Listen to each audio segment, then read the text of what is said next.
Pemirsa, beredar klarifikasi Mahfud MD mengenai rencana mundur dari jabatannya sebagai Menteri Koordinator Bidang Politik, Hukum, dan Keamanan. Hal tersebut pun menuai banyak pujian dari berbagai pihak.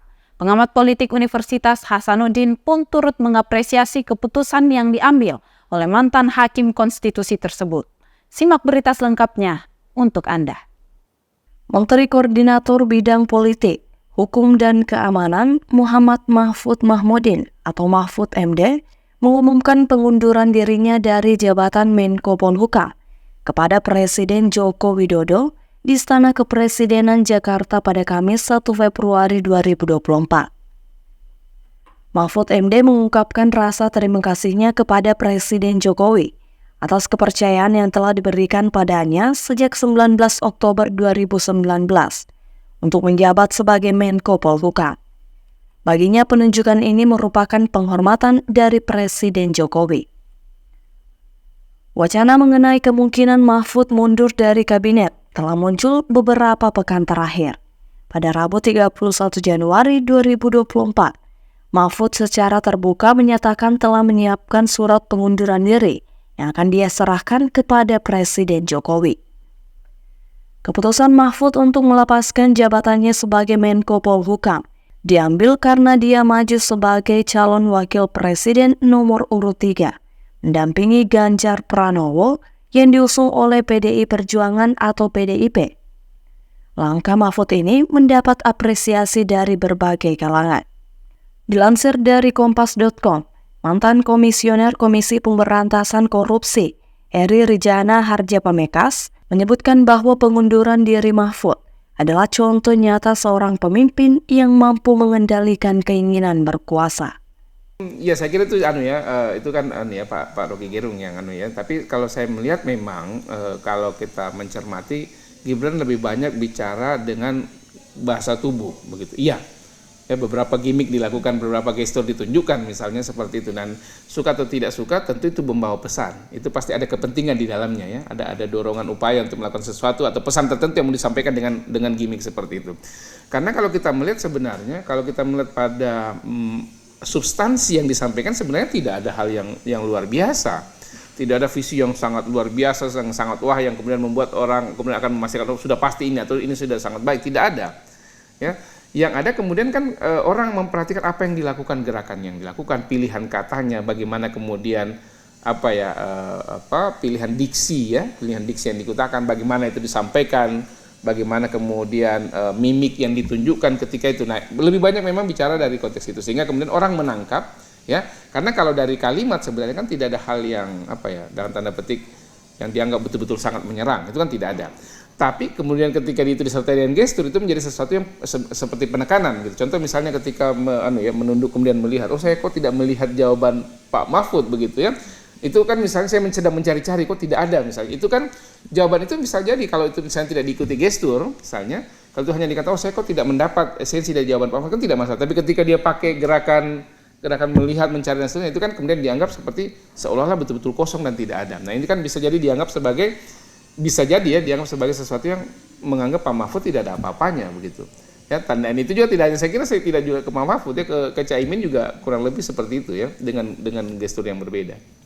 Ya, kalau menurut saya kira seorang menteri ketika memilih mundur tentu ada pertimbangan yang sangat luar biasa, itu pasti karena kan mundur itu tidak hanya sekedar suka atau tidak suka. Ini kan terkait dengan tanggung jawab dan komitmen. Ketika berjanji dulu untuk dilantik sebagai menteri kan sudah berkomitmen untuk melakukan sesuatu yang luar biasa dan seterusnya. Ketika kemudian memilih mundur tentu ada pertimbangan yang luar biasa.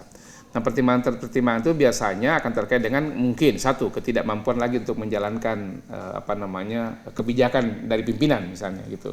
Yang kedua barangkali sudah tidak sejalan, ya, tidak sejalan dengan kebijakan pimpinan yang membuat dia barangkali sudah tidak lagi bisa memenuhi ekspektasi ini. Yang ketiga ya barangkali misalnya memang karena dalam tanda petik dorongan institusi. Nah, misalnya ini biasanya ini menteri-menteri dari partai ya. Menteri-menteri dari partai misalnya kalau partainya menarik diri ya suka tidak suka dia harus mundur misalnya begitu. Nah, tapi kan saat ini Pak Mahfud kan bukan anggota partai tertentu ya. Cuman kan kemudian dikaitkan karena sekarang menjadi cawapresnya 03, misalnya dikaitkan dengan dukungan dari partai-partai 03 misalnya P3, PDI dan seterusnya diusung itu ya.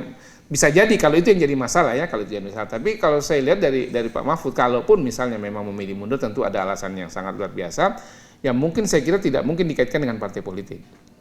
Karena kan beliau bukan orang partai kan. Tapi diusung oleh PDI, P3, ya Perindo dan seterusnya iya. Tapi kan kemudian kalau alasannya bahwa dia ditarik oleh partainya kan tidak mungkin ya. Berbeda dengan menteri-menteri yang memang berasal dari partai politik ya.